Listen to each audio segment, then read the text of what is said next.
आज का जो हमारा टॉपिक है वो है कोरिलेशन।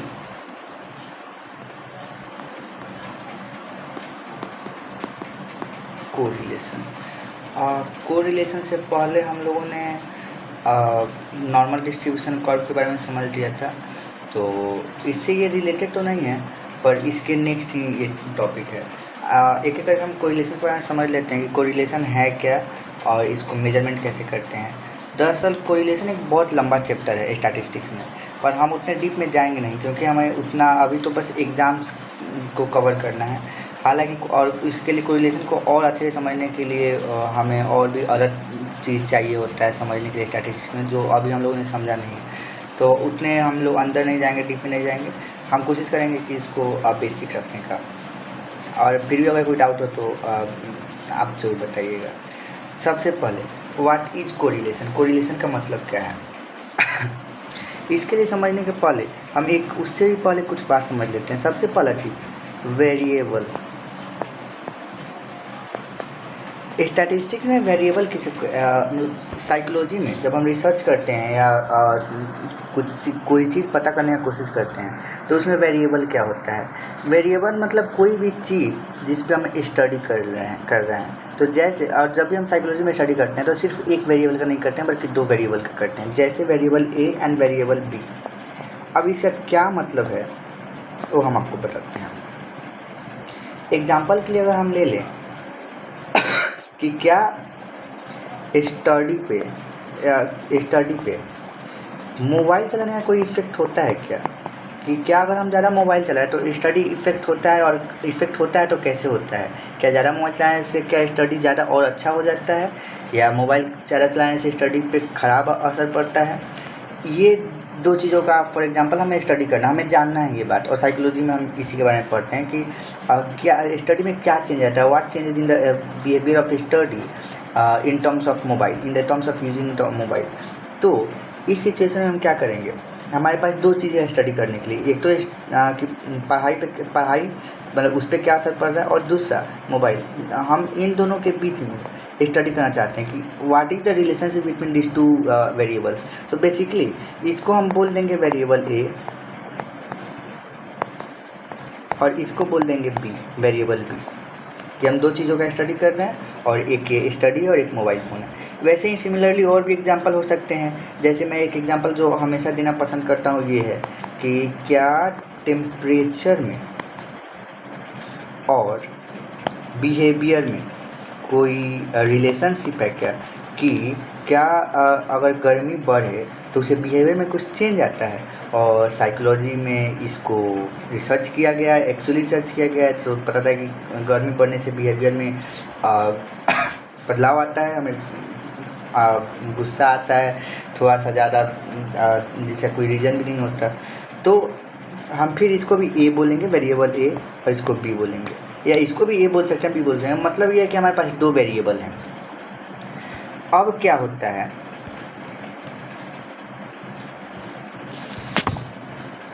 अब क्या होगा कि फिर से हम लोग अपने टॉपिक पे आते हैं जिसको बोलेंगे कोरिलेशन।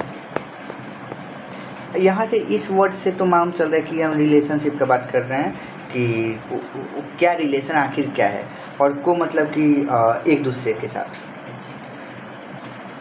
इसका मतलब हम ये पता करने की कोशिश कर रहे हैं, अगर हम इसी एग्जांपल को फिर से ले लें स्टडी और मोबाइल वाला, कि स्टडी और मोबाइल में कोई संबंध है क्या, रिलेशन है क्या। तो और रिसर्च करने के बाद हमें ये पता चला कि मोबाइल ज़्यादा देखने से स्टडी कमज़ोर होती है, पढ़ाई पे ख़राब असर पड़ता है। तो हम ये बोलेंगे कि मोबाइल और स्टडी में निगेटिव रिलेशन है। निगेटिव रिलेशन मतलब कि मोबाइल अगर ज़्यादा देखेंगे तो स्टडी कम होगा। और एक टेम्परेचर और गुस्से में क्या, अगर इसका टेम्परेचर का और एग्जांपल ले लें एंगर का, तो हम इस सिचुएशन में क्या बोलेंगे कि इन दोनों में पॉजिटिव रिलेशन है। पॉजिटिव रिलेशन क्यों, कि अगर टेम्परेचर बढ़ेगा तो एंगर भी बढ़ेगा। इस वाले सिचुएशन में क्या था कि मोबाइल का हम यूज़ ज़्यादा करेंगे तो स्टडी हमारा ज़्यादा कमज़ोर होगा। तो इसको हम निगेटिव बोल रहे हैं क्योंकि दोनों में अलग रिलेशन है, और ये दोनों ऊपर की तरफ जा रहा है, तो इसको हम बोल देंगे पॉजिटिव रिलेशन। यही बेसिक बात है कोरिलेशन का। कोरिलेशन का ओवरऑल मतलब यही है। अब इसको अगर हम एकेडमिक भाषा में समझे कि आखिर है क्या, तो उन्हें जैसे कि नोट्स में हमारे है, correlation refers to a statistical relationship और association between two variables. It helps psychologist understand if and how variables co-vary. However, correlation never implies causation. Just because variable A and variable B move together does not mean A causes B. Last वाला जो चीज़ है उसको हम लोग clear अभी करना अभी clear नहीं किए हैं, पर कुल मिलाकर कोरिलेशन का क्या मतलब है और इसको हमको डिफाइन करना होगा, तो हम क्या लिख सकते हैं, इसको काट देते हैं। Correlation so the relationship sorry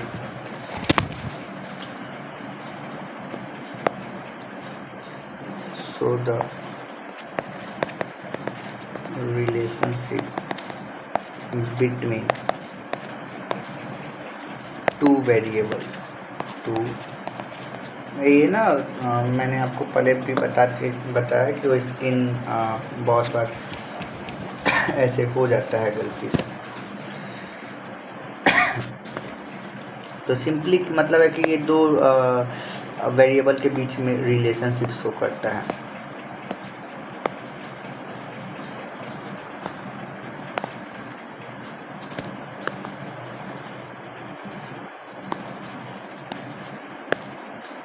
और एग्जांपल तो हम लोगों ने देख ही लिया है कि स्टडी और मोबाइल या फिर टेम्परेचर और एंगर।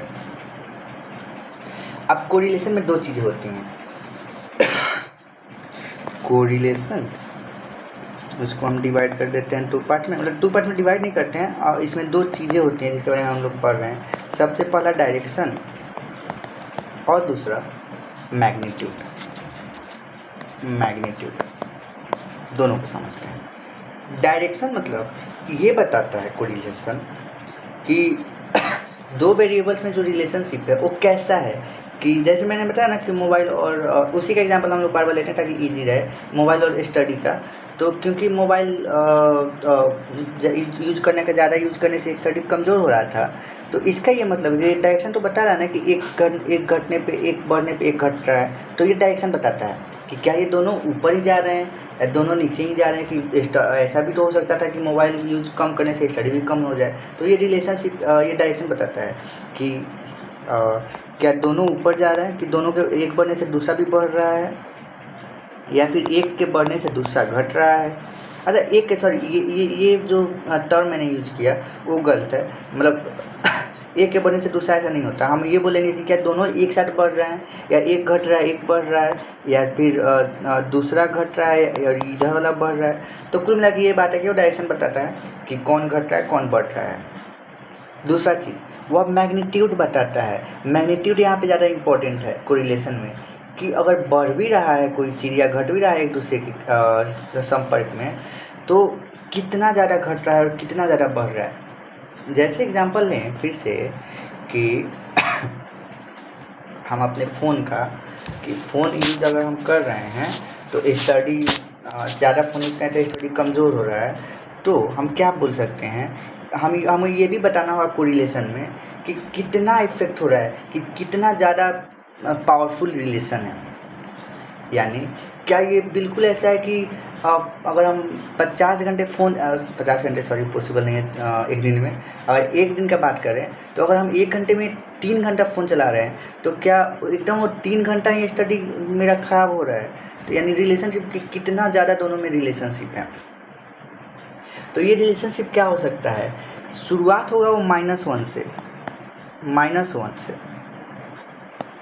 और अधिकतर हो और ज़्यादा से ज़्यादा +1 हो सकता है। यानी इस दोनों के बीच में ही मैग्नीट्यूड रहता है कि या तो सबसे ख़राब रिलेशन होगा दोनों के दो वेरिएबल के बीच में, तो वह -1 का होगा। -1 का क्या मतलब है, माइनस लगा इसका मतलब कि एक अगर ऊपर जा रहा है तो दूसरा बिल्कुल नीचे आ रहा है, कि एकदम उल्टा रिलेशन है। और +1 का क्या मतलब है कि एकदम सीधा रिलेशनशिप है। जैसे टेम्परेचर और एंगर का अगर हम एग्जांपल लें तो उसका +1 तो नहीं होगा, पर एग्जांपल ले लें कि अगर एक बिल्कुल घट रहा है तो दूसरा बहुत ज़्यादा बढ़ जा रहा है, जितना ये घट रहा है उतना वो बढ़ रहा है, तो बोलेंगे ये पॉजिटिव रिलेशन है कि दोनों ऊपर जा रहा है। और कितना हो रहा है, यानी -1 से +1। अब एक दूसरा एग्जांपल ले लेते हैं कि क्या हो कि वेरिएबल ए जो है, वेरिएबल ए जितना भी बढ़ रहा है, वेरिएबल बी उतना ज़्यादा इफेक्ट नहीं हो रहा है। मतलब इफेक्ट हो रहा है कि जैसे वेरिएबल ए बढ़ रहा है, वेरिएबल बी भी बढ़ रहा है, पर उतना ज़्यादा नहीं बढ़ रहा है। जैसे वेरिएबल ए 20% बढ़ा है एग्जाम्पल के लिए, अगर वेरिएबल ए 20% इंक्रीज हुआ है तो वेरिएबल बी भी इंक्रीज होगा, पर वो मान लेते हैं 15% इंक्रीज हुआ है, यानी 20% तो इंक्रीज नहीं हुआ है। इसका ये मतलब हुआ कि रिलेशनशिप तो है और पॉजिटिव भी है कि दोनों ऊपर ही जा रहा है, पर बराबर नहीं जा रहा है। तो हो सकता है इसका जो रिलेशनशिप होगा उस क्या होगा, 0.075 बोल देते हैं कि एकदम बराबर तो नहीं है, एकदम +1 नहीं है, पर सॉरी ये तो हम दोनों पॉइंट लगा दिए इसमें, एकदम बहुत पूरा फुल रिलेशनशिप तो नहीं है, पर पॉजिटिव है और थोड़ा सा इधर उधर है कि वेरिएबल ए के बढ़ने से उतना भी ज़्यादा वेरिएबल बी पर असर नहीं पड़ रहा है। कितना असर पड़ रहा है, तो 25 असर पड़ रहा है। बस ये नंबर हम लोग समझने के लिए लिख लिए हैं। और ये भी हो सकता है कि इन दोनों के बीच में रिलेशनशिप क्या है, 0 है। अब 0 का क्या मतलब है, मैग्नीट्यूड का सिंपल सी मतलब है, अगर वेरिएबल मैग्नीट्यूड 0 आ रहा है कोरिलेशन में, कि दो चीज़ों का स्टडी किया और इसका कोरिलेशन हमारा 0 आया, इसका ये मतलब है कि there is no relationship between two variables, कि कोई रिलेशन ही नहीं है, कि ना तो एक दूसरे के घटने पे एक का घटने पे दूसरे पे कोई फ़र्क पड़ रहा है, और ना दूसरे के बढ़ने पे इसका कोई फ़र्क पड़ रहा है। अगर एग्जाम्पल ले तो क्या हो सकता है कि हम रैंडम कोई भी एग्जाम्पल ले लेते हैं, कि कैसे क्या एग्जांपल ले सकते हैं इसका, सोचने दीजिए मुझे।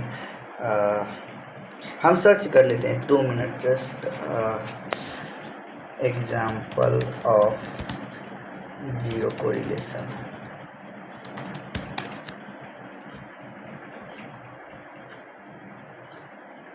हाँ, ये ऐसे बहुत अच्छे एग्जांपल आते हैं यहाँ पे। इतना अच्छा एग्जांपल हम कभी सोच भी नहीं सकते थे कि शू साइज, जैसे अब किसी का मन हुआ जानने का, ये मेरा ही मन हुआ ऐसा सोच लीजिए कि हमें एक दिन अचानक से उठा मैंने सुबह और मुझे यह जानने का इच्छा हुआ कि मुझे आज जानना है कि जो हमारा शू होता है उसका जो साइज होता है उसमें और इंटेलिजेंस में क्या रिलेशन है। तो आप कोई भी कॉमन सेंस लगाएगा तो पता चलेगा कि जूते के साइज से और हमारे इंटेलिजेंस से क्या रिलेशनशिप होता है, कुछ भी रिलेशनशिप नहीं होगा। तो अगर हम स्टडी करेंगे भी इसके बारे में तो कोरिलेशन क्या आएगा, 0 आएगा। कि ये कैसा बेतुका सा बात है कि जूते के साइज से इंटेलिजेंस में कोई फ़र्क आएगा, तो कोई रिलेशन नहीं है। There is no relation between the shoe size and the intelligence, and therefore the correlation will be 0. Neither it will be positive nor it will be minus negative. इसका मतलब 0 ये बताता है कि कोई रिलेशनशिप नहीं है। एग्जाम्पल यही था शू साइज और इंटेलिजेंस की, कोई रिलेशनशिप है ही नहीं इन दोनों के बीच में। या फिर और भी एग्जाम्पल यहाँ पे दिया हुआ है, हाइट एंड एग्जाम स्कोर। किसी के हाइट का, अगर किसी को पढ़ने का, किसी को ये जानने का मन करे कि किसी का हाइट का क्या एग्जाम के स्कोर पे, कि उसका मार्क्स कितना आएगा, इस पर क्या असर है, तो अधिकतर चांस यही रिलेशनशिप है, 0 आएगा। कि किसी के हाइट से स्कोर का क्या मतलब है, कि वो कैसे रिलेशनशिप में आएगा।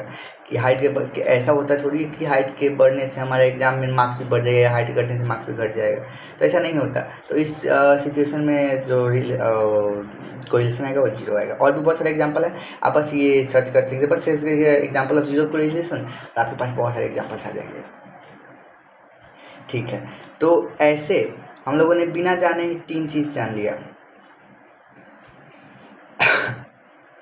कि डायरेक्शन कोरिलेशन कितने टाइप्स के हो सकते हैं। तो कोरिलेशन 3 टाइप्स के हो सकते हैं।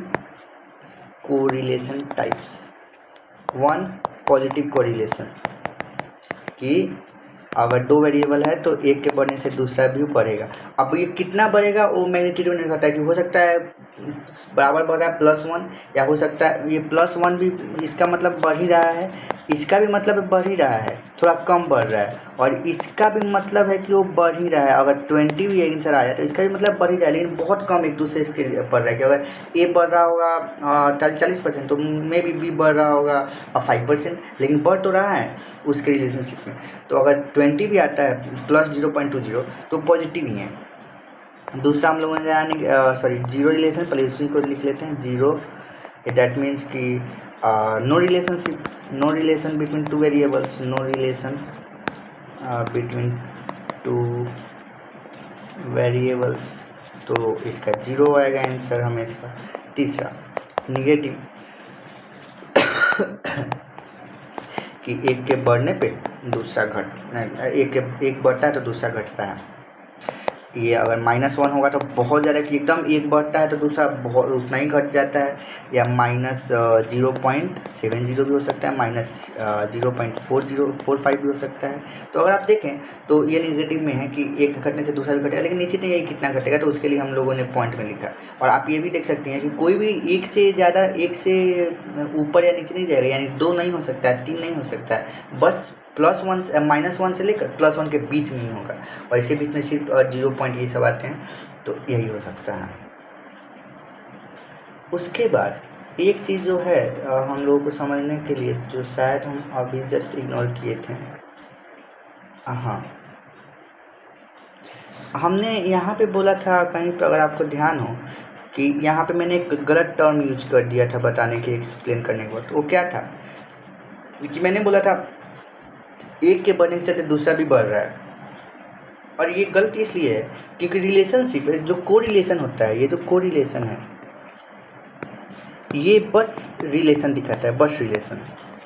ये नहीं बता, कोरिलेशन आपको ये कभी नहीं बताता है कि ये स्टडी के चलते सॉरी मोबाइल के चलते ही स्टडी कमज़ोर है, ये कभी नहीं बताता। वो बस ये बता दे, अच्छा मोबाइल के चलते, मोबाइल के कारण ये स्टडी इफेक्ट हो रहा है, ये कभी नहीं बताता है कोरिलेशन। कोरिलेशन का बस काम है कि रिलेशनशिप बता देना। जैसे ऐसे मानिए कि एक डॉक्टर है, और उसका बस काम है कि आपको ये बता देना कि आपको प्रॉब्लम है, आपको कोई एक बीमारी है, ये नहीं उसको ये आपको दवाइयाँ नहीं देगा, आपका हेल्प नहीं करेगा, वो बस बता देगा है। आप उससे पूछेंगे क्या मुझे बुखार है, तो बस आपको बता देगा हाँ है, आपको बुखार है, पर वो दवाई नहीं देगा, वो आपका इलाज नहीं करेगा।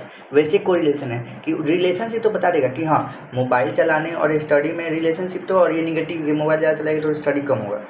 और ये नहीं बताता है कि मोबाइल के चलाने से ही स्टडी इफेक्ट हुआ है, कि मोबाइल का ही रीज़न है स्टडी में, ऐसा नहीं बताता है। दूसरा एग्जाम्पल हमने टेम्परेचर का लिया था कि तो टेम्परेचर और एंगर, तो ये तो बता देता है कि टेम्परेचर के बढ़ने से एंगर भी बढ़ता है, टेम्परेचर बढ़ता है और टेम्परेचर एंगर दोनों बढ़ता है, पर ये कभी नहीं बोलता है कोरिलेशन में कि ये टेम्परेचर के चलते ही एंगर आया है। बस बताता है हाँ रिलेशनशिप है कि एक बढ़ता है तो दूसरा ही बढ़ता है। आई होप इस बात पे क्लैरिटी तो थोड़ा हुआ होगा, पर अगर इसको और अच्छे से समझना होगा तो हम हो सकता है कोई और एग्जाम्पल ले लें। अभी के लिए आप मुझे बताइएगा एक बार वीडियो देखने के बाद कि यहाँ पे अगर डाउट लगा हो तो। ठीक है, आगे हम बढ़ने की कोशिश करते हैं, आगे क्या है। और ये जो +1 से -1 से +1 का जो भी बीच में आता है, इसको हम सॉरी 0 इसको हम डिनोट करते हैं आर से, मतलब कोरिलेशन को आर से बताते हैं कि अगर हम बोलेंगे कि स्टडी और मोबाइल के बीच में कितना कोरिलेशन है, तो हम बोलेंगे R is equal to for example 0.90, कि इतना रिलेशन है, बस रिलेशनशिप है। प्लस आर यहाँ पे नेगेटिव लिखना था ना, अगर मैंने प्लस लिखा तो इसका क्या मतलब है? प्लस लिखने का ये मतलब है कि मोबाइल के चलाने से स्टडी, मोबाइल के अगर हमारा ये स्टडी, अगर हम ये बोल रहे हैं एक नल हाइपोथेसिस होता है जिसमें हम बोलते हैं कि हम क्या पढ़ रहे हैं, क्या रिसर्च कर रहे हैं। तो अगर हम बोलते हैं कि मोबाइल के चलाने से स्टडी पे ख़राब असर पड़ता है, तो यहाँ पे प्लस का ये मतलब है कि नहीं, मोबाइल के चलाने से स्टडी भी अच्छा होता है। प्लस का तो यही मतलब है कि दोनों बढ़ रहा है, मोबाइल चलाएंगे तो स्टडी भी बढ़ेगा, तो ऐसा इसका ये मतलब है। लेकिन अगर हम R is equal to minus लिखेंगे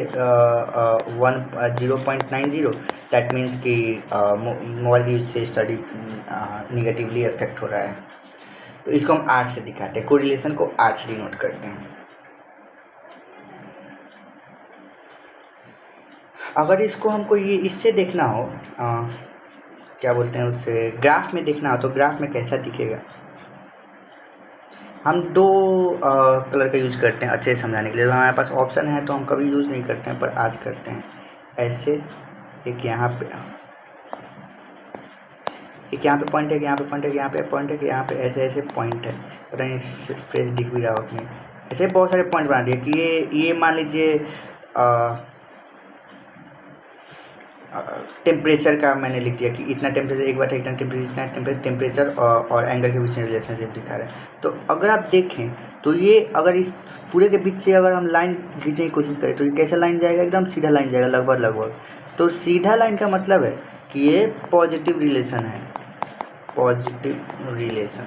और ऊपर से नीचे सॉरी नीचे से ऊपर की तरफ जा रहा है, दैट मीन्स कि there is a positive relationship. Negative relationship में ग्राफ कैसा बनेगा, नेगेटिव रिलेशनशिप में क्या होगा, वो भी सीधा ही दिखेगा, ऐसा ही दिखेगा कि यहाँ पे ऐसे बहुत सारे पॉइंट्स होंगे और वो भी ऐसे ऐसे दिखेगा। बस इस वाले में क्या डिफरेंस है कि ये ऊपर से नीचे की तरफ आ रहा है। दैट मीन्स कि पहले ज़्यादा अच्छा था और धीरे धीरे नीचे आ रहा है। तो इसको बोलेंगे कि इस दोनों में नेगेटिव रिलेशन है कि एक के बढ़ने से दूसरा घट रहा है, या दूसरे के हम बार बार बोल रहे हैं इसके चलते, लेकिन ऐसा होता नहीं है कि बस ये बताने रिलेशन ही बता रहा है कि एक बढ़ रहा है तो दूसरा घट रहा है। तो इसमें नेगेटिव है कि एक घटेगा तो एक बढ़ेगा। अगर क्या हो कोई रिलेशनशिप भी ना हो तो हमारा डेटा कैसा बनेगा, बिल्कुल बिना मतलब का बनेगा, कहीं ऐसे ऐसे ऐसे ऐसे ऐसे ऐसे पूरे में बनेगा। तो इसमें आप क्या ही लाइन बनाएंगे, कोई लाइन ही नहीं बनेगा। तो जब कोई लाइन नहीं बनेगा यानी तो ऐसे नो रिलेशन, यानी क्या बोलते हैं इसे, नो कोरिलेशन। तो इस तरह से ये ख़त्म हो गया। और एक नंबर जो अगर हम बताने की कोशिश करें इसमें कुछ बात, तो कॉजेशन नहीं बताता। और कॉजेशन का मतलब है कि वही जो हम आपको एक्सप्लेन किए हैं कि बस ये रिलेशनशिप बता देता है कि दोनों में रिलेशनशिप तो है, पर कारण क्या ये नहीं बताता। What's the reason behind their relationship, what the reason behind increasing temperature and also increasing the anger, they the causation do not show the causation की वाई दिस हैपेंस। वो बस ये बताता है कि ऐसा हुआ, ऐसा हो गया, और रीज़न मुझसे मत पूछो। ठीक है, इसके बाद एक छोटा सा टॉपिक है, मतलब छोटा सा टॉपिक तो नहीं बोलेंगे, पर एक ये भी टॉपिक है, उसको भी यहीं पे ख़त्म कर लेते हैं। उसके बाद अगर कुछ बचा होगा तो उससे हम अभी जस्ट देख लेते हैं। पहले ये देख लेते हैं।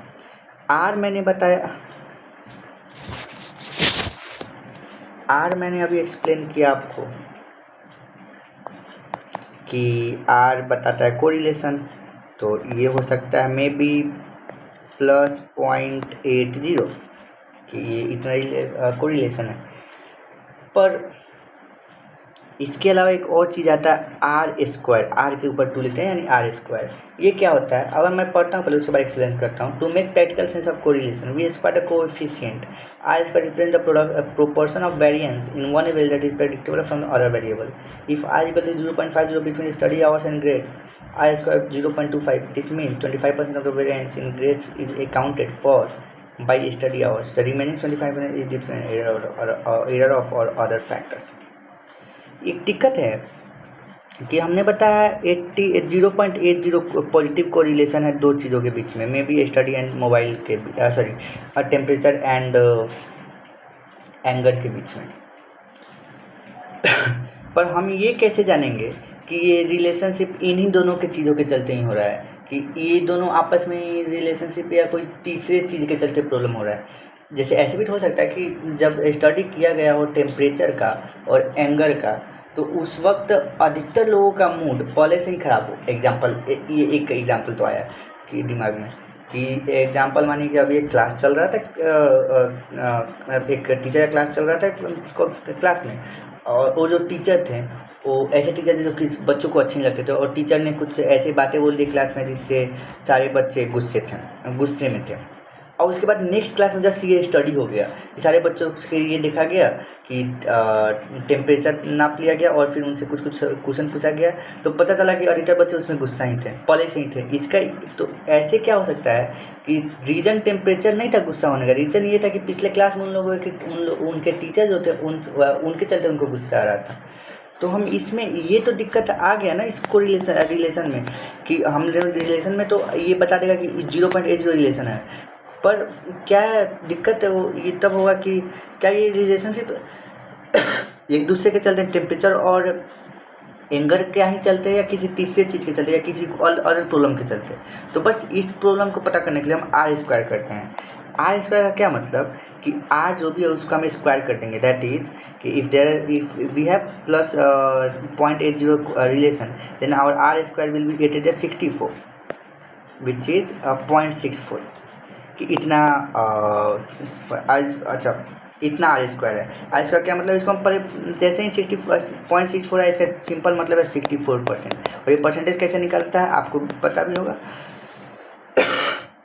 और हम बताते भी हैं कि किसी भी चीज़ को उसको क्या बोलते हैं परसेंटेज निकालने के लिए हम 100 से मल्टीप्लाई करते हैं। तो पहले पॉइंट हटाएंगे, ये दो नंबर है तो पॉइंट के डिवाइड में डिनोमिनेटर में 2 जीरो आ जाएगा, मल्टीप्लाई कर देंगे 100 से। हमेशा परसेंटेज निकालने मल्टीप्लाई करते हैं 100 से, डबल जीरो कट गया और ये 64%। यानी इसका आर स्क्वायर ये बताता है इस वाले मामले में कि 80% के मामले में कि 64% हम लोग कॉन्फिडेंट हैं कि ये जो टेम्परेचर हम एग्जांपल ले रहे हैं ये बार बार, टेम्परेचर और एंगर में 64% चांस है कि ये दोनों आपस में कोरिलेशन है उनका 0.0।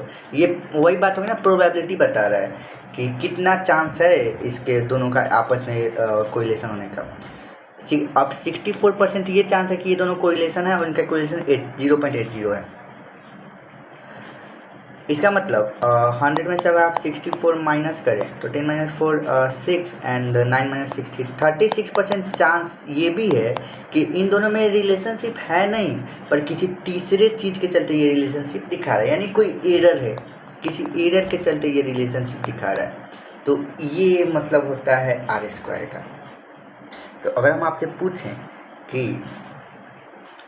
मोबाइल, मुझे कलर चेंज करने दीजिए, मुझे अच्छा नहीं लग रहा है, मोबाइल और स्टडी के बीच में जो निगेटिव रिलेशनशिप था वो कितना परसेंट ये चांस है कि वो दोनों एक दूसरे के चलते ही हो रहा है या किसी तीसरे चीज़ के चलते नहीं हो रहा है। तो और हम बोलते कि इन दोनों के बीच में रिलेशनशिप माइनस 0.90 है। तो आप क्या कीजिएगा, आप तुरंत से आर स्क्वायर निकालिएगा कि 9 9 जा 81 और 0.81 का मतलब 81% हुआ। तो आप ये बोल सकते हैं कि 81% ये चांस है कि ये दोनों का एक दूसरे के चलते ही हो रहा है। और 100 में से 81 माइनस कर देंगे तो 1 माइनस 10 माइनस 1 9 9 माइनस 81 19% चांस ये है कि ये जो रिलेशनशिप इतना आया है वो किसके चलते आया है, तो किसी गलती के चलते आया, एरर के चलते। एरर कि एरर का यहाँ क्या मतलब हुआ, हम किसके बारे में ये पता करने की कोशिश कर रहे थे। अब मोबाइल और स्टडी के बारे में, मोबाइल और स्टडी का एग्जांपल हम लिए हैं। तो यानी 19% ये भी चांस है कि दरअसल मोबाइल और क्या था स्टडी के बीच में रिलेशनशिप नहीं है और ये किसी गलती के चलते आ रहा है। ये हो सकता है वो बच्चा है जिन बच्चों पे स्टडी किया गया है वो बच्चे पहले से ही पढ़ाई में कमज़ोर थे और मोबाइल से उन पर कुछ असर ना पड़ा हो। 90% ऐसा चांस है इस कोरिलेशन के हिसाब से, एग्जाम्पल के हिसाब से। तो ये टोटल मतलब था कोरिलेशन का। और कोई इसको क्या बोलते हैं, इस जो आर स्क्वायर को बोलते हैं, आर स्क्वायर को हम बता सब देते हैं, बस वो वर्ड हम एक्सप्लेन नहीं करते जो एग्जैक्ट एग्जाम में आना है, तो ये प्रॉब्लम हो जाता है। तो इसको बोलते हैं कोएफिशिएंट ऑफ डिटर्मिनेशन। तो whenever you see this word in your exam, you just need to understand that this is just a probability of knowing how much the relationship is being in relation, how much relationship are there due to these two variables and not because of other error. Next चीज़ जो है वो Pearson product movement correlation coefficient है। I am not sure if this is in your syllabus, मुझे एक बार बस check करने दीजिए। शायद तो है आपके ये चैप्टर में। उसके पहले एक चीज़ फिर से मैंने एक टर्म छोड़ दिया है, जो ये रिलेशनशिप आ रहा था ऐसे सीधा लाइन वाला, इन दोनों को नेगेटिव को छोड़ देते हैं, क्योंकि सॉरी नो रिलेशन को छोड़ देंगे, कोई रिलेशनशिप है ही नहीं तो पढ़ने का क्या फ़ायदा। तो ये सीधा वाला लाइन वाला रिलेशनशिप है,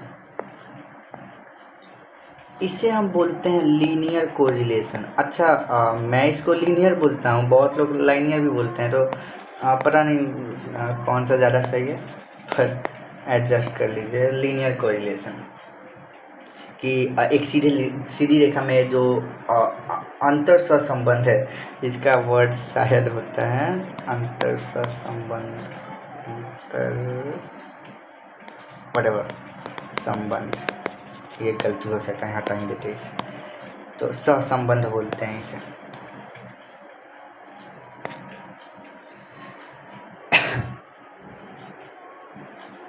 नेक्स्ट जो हमारा टॉपिक है वो है पियर्सन कोरिलेशन। एक बार मुझे स्क्रीन प्रेस करने दीजिए ताकि बीच में बार बार देखते ना।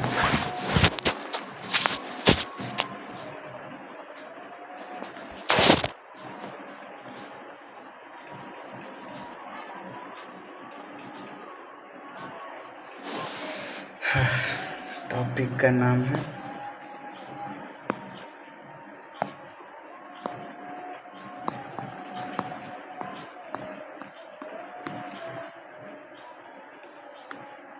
पियर्सन्स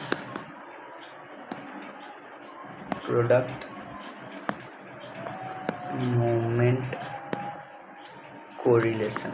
दरअसल जो भी हम लोगों ने अभी कंसेप्ट समझा कोरिलेशन होता क्या है, और फिर ये दो वेरिएबल के बीच रिलेशनशिप बताता है, एक पॉजिटिव होता है कि नेगेटिव होता है, या फिर कोई कोरिलेशनशिप ही नहीं होगा, यही मेन चीज़ें हम लोग समझे हैं। और इसके अलावा हमने मैग्नीट्यूड के बारे में समझा कि कितना ज़्यादा रिलेशनशिप हो सकता है, ये सारा कॉन्सेप्ट समझे हैं।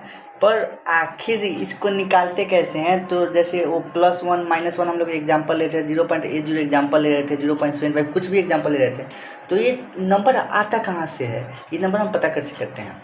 तो उसके लिए एक अलग फार्मूला होता है पूरा का पूरा, और मैथमेटिक्स होता है, रूल होता है कि कैसे वो फार्मूला आता है। तो उस फार्मूले का नाम है ये पियर्सन प्रोडक्ट मूवमेंट कोरिलेशन। इनका ऐसा नाम क्यों है, तो नोट्स में ऑफकोर्स लिखा हुआ है कि named after Karl Pearson, this is the most widely used measure of correlation, it is used specifically for parametric data measure on an interval और रेशियो स्कोर। कि एक आदमी थे, पता नहीं ये साइकोलॉजी से मैथमेटिशियंस थे, तो कार्ल पियर्सन थे, ऑफकोर्स स्पेलिंग थोड़ा सा गलत हो गया।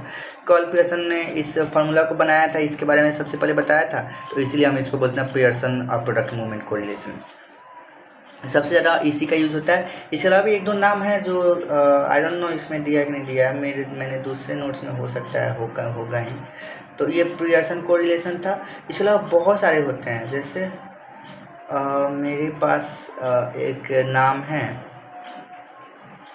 जिसका नाम है Spearman rank correlation, Spearman Kendall's, फिर point biserial correlation, phi coefficient, Cramer's V, partial and semi partial. अच्छा ये सब नाम मैंने बस इसलिए बताया ताकि आपको बस ये पता चल सके कि ये टॉपिक छोटा नहीं है और बहुत बड़ा है, पर हमको उतना समझने की बिल्कुल भी ज़रूरत नहीं है, ये शायद MA के लेवल का है। तो अभी तो हमें बस सबसे पॉपुलर समझना है कि पियर्सन प्रोडक्ट मूवमेंट कोरिलेशन क्या होता है, जो पियर्सन ने दिया था। ये R निकालने का तरीका है, जैसे +1 -1 जो भी मैं बताया हूँ उसको कैसे निकालते हैं। तो ये जो फॉर्मूला उन्होंने बताया कि R निकालने के लिए हम क्या करेंगे, कोवेरिएट निकालेंगे x और y का, और फिर SX एंड SY।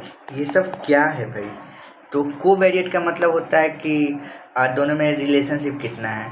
तो कोवेरिएट मतलब x मतलब वेरिएबल a और y मतलब वेरिएबल b। और वैसे ही ये जो s है इसका मतलब स्टैंडर्ड डेविएशन, यानी पूरा जो x का डेटा होगा, जैसे हम लोग क्या एग्जांपल ले रहे थे, मोबाइल का और स्टडी का। तो मोबाइल से जितना भी हमारे पास डेटा होगा, मोबाइल से जो भी हमारे पास डेटा होगा उसका स्टैंडर्ड डेविएशन निकाल के हम यहाँ पे लिखेंगे, फिर उसको मल्टीप्लाई करेंगे। स्टडी से जो भी हमारे पास स्टैंडर्ड डेविएशन होगा उसको हम यहाँ पे लिखेंगे। कोवेरिएंट जो होता है, कोवेरिएंस CO भी जो मैंने लिखा हुआ है, कोवेरिएंस बोलते हैं इसको। वो उसका पूरा का पूरा एक फार्मूला होता है जो हम लोग यूज करेंगे। यूज नहीं करेंगे, हमको इसको सॉल्व नहीं करना है। मुझे पूरा कॉन्फिडेंस है कि आपको सॉल्व करने के लिए नहीं दिया जाएगा आपके एग्जाम में, और अगर दिया जाएगा तो ये मैं ये मान के चलूँगा कि मेरी फेलियर है कि मैंने बताया नहीं। पर अगर आ भी जाए तो मुश्किल है निकालना, तो मैं आशा करता हूँ नहीं है।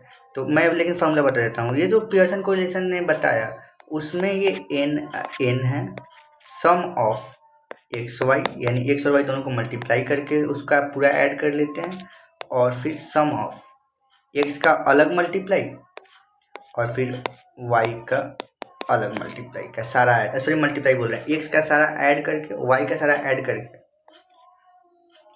और ये जो है मैंने बताया ना स्टैंडर्ड डेविएशन, तो उसका पूरा का पूरा फॉर्मूला होगा n√x² minus root under sum of X square.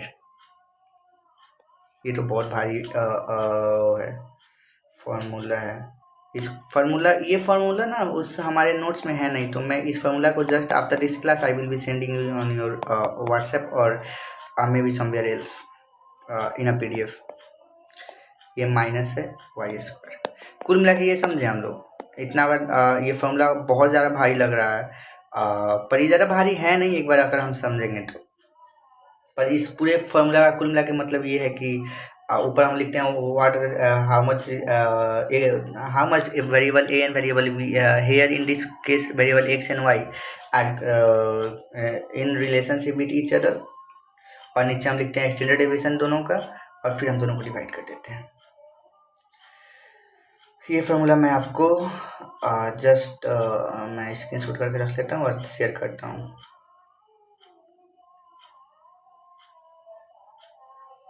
मैं और देख लेता हूँ क्या और कुछ है। और कुछ तो नहीं है। लगभग लगभग हम लोगों ने ये पूरा टॉपिक कवर कर लिया है। कुछ पॉइंट्स है जो मैं क्लियर करूँगा और उसके बाद खत्म हो जाएगा। क्या पॉइंट है, तो जब भी हम कोरिलेशन स्पेशली ये जो कोरिलेशन निकालते हैं जिसको बोलते हैं पियर्सन प्रोडक्ट कोरिलेशन, उसमें हम लोग कुछ मान के चलते हैं और ये चीज़ें होनी ही चाहिए। क्या है पियर्सन, सॉरी मेरी राइटिंग के लिए सॉरी, क्योंकि ये मेरी प्रॉब्लम नहीं है, इस टैब की प्रॉब्लम है, ऐसे इसलिए हो रहा है। पियर्सन आर अजम्पशन मतलब हम लोग कुछ पहले से ये धारणा बना के चलते हैं कि ये होना चाहिए तभी इस फॉर्मूला का यूज कर सकते हैं। और इनमें से कोई भी पॉइंट अगर ना मिलता हो, कोई भी पॉइंट गलत प्रूफ हो जाए तो हम इसका यूज नहीं कर सकते, वो आंसर गलत आएगा। तो अजम्पशंस क्या है? नंबर 1, जो डेटा है वो पैरामेट्रिक होना चाहिए। जो डेटा है वो क्या होना चाहिए?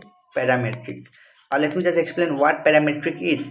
पैरामेट्रिक वर्ड समझ के घबराना नहीं है। पैरामेट्रिक का सिंपल सा मतलब है कि ये जो डेटा हो ना वो इंटरवल रेशियो में हो, इंटरवल में हो या फिर रेशियो में हो। ये तो दोनों हम लोग पहले से जानते हैं कि इंटरवल जिसमें बराबर डिस्टेंस हो डेटा का, और रेशियो मतलब बराबर डिस्टेंस भी हो और एक ट्रू जीरो भी हो।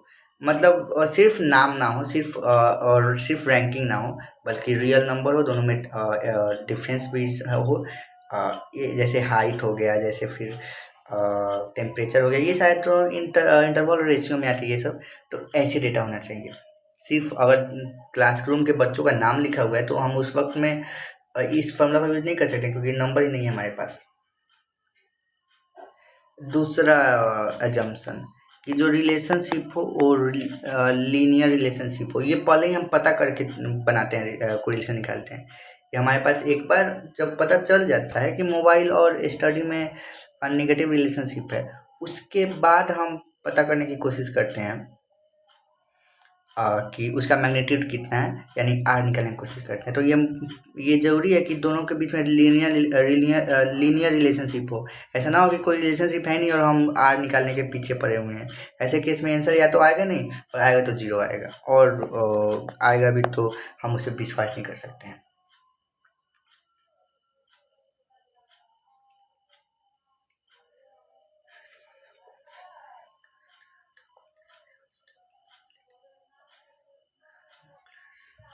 2 मिनट रुकेगा। Yes, it is usually for parametric data. Example, suppose a researcher wants to know. इसके अलावा कुछ और चीज़ें हैं जो डेटा होना चाहिए वो नॉर्मल होना चाहिए। नॉर्मल डेटा का मतलब जो जो हम लोगों ने पढ़ा था नॉर्मल डिस्ट्रीब्यूशन कर्व में, कि जो डेटा बहुत ज़्यादा छोटा बड़ा ना हो, वो नॉर्मल ही हो। मतलब उसका उसका जो स्टैंडर्ड डिविएशन वो बहुत कम होना चाहिए। उसके बाद नो आउटलायर्स, 4 नंबर पॉइंट क्या है, नो आउटलायर्स। दैट मीन्स आउटलायर के बारे में, ओहो, आउटलायर का मतलब है कि कोई भी एक्सट्रीम डेटा ना हो। एक्सट्रीम डेटा, एक्सट्रीम जैसे अधिकतर बच्चों का अगर 10 है, 20 है, 30 है मार्क्स, तो किसी का अचानक से 120 ना हो जाए या किसी का माइनस में आंसर ना चला जाए, तो ये आउटलायर नहीं होना चाहिए। These four are the assumption of Pearson r correlationship, यानी ये 4 मैच होंगे तभी हम लोग पियर्सन कोरिलेशन का यूज करेंगे। अदरवाइज हमारे पास बहुत सारे अदर ऑप्शंस है, उनका यूज करेंगे। जो थैंकफुली आपके सिलेबस में नहीं है, जो सिलेबस नहीं है उसको अभी समझने का कोई फायदा है नहीं। हमारे पास एक और 2 टॉपिक्स बच रहे हैं यूनिट 2 में, और मैं इस यूनिट 2 को कल तक ख़त्म कर ही दूंगा कैसे भी करके, हमारे इस क्लास के पहले तक, ताकि आप ये दोनों समझ। यूनिट 2 मैं पूरी कोशिश करूँगा ख़त्म कर दूँ जल्दी से जल्दी। उसके बाद हम लोग यूनिट 3 पे पढ़ेंगे जो साइको फिजिक्स है। ठीक है, थैंक यू।